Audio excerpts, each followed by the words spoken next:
Hi అండి, welcome back to my channel. ఈరోజు అటుకులతో పోహా చేసుకుందాం. ఎలా చేసుకుందాం ఏంటో చూద్దాం రండి. ఇది డిన్నర్లోకైనా టిఫిన్లోకైనా చాలా ఈజీగా చేసుకోవచ్చండి. ఎలా చేద్దామో చూద్దాం. ముందుగా అటుకుల్ని శుభ్రంగా కడిగి నానబెట్టి పక్కన పెట్టండి. ఎక్కువ నానబెట్టద్దు, కొంచెం అన్నమాట.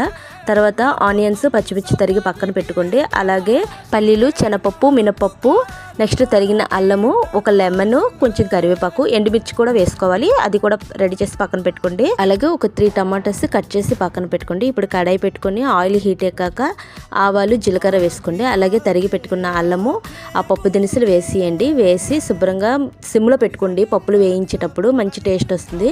అలాగే కరివేపాకు వేసుకోండి. వేసుకున్నాక ఎండుమిర్చి కూడా వేసుకోండి. ఇది కొంచెం వేగాక ఆనియన్స్, పచ్చిమిర్చి వేసి వేయించండి. ఇవి కొంచెం గోల్డెన్ బ్రౌన్ కలర్ వచ్చేంత వరకు వేయించుకోండి. తర్వాత టమాటా కూడా వేయండి. టమాటా మగ్గిపోవాలన్నమాట. టమాటాలో ఉప్పు, పసుపు, కారం వేసుకోండి. వేసుకొని శుభ్రంగా మగ్గబెట్టండి. టమాటా ఇలా మగ్గిపోవాలన్నమాట. చూడండి, ఇలాగ మెత్తగా పేస్ట్ లాగా అవ్వాలి. ఇలా అయిన తర్వాత ఒక లెమన్ కట్ చేసి పిండుకున్నానండి. ఆ వాటర్ ఇందులో వేస్తాను, లెమన్ వాటర్ అనమాట. అలాగే కడిగి పెట్టుకుని నానబెట్టుకున్నాం కదండి అటుకులు, అవి కూడా అందులో వేసి శుభ్రంగా కలుపుకోండి.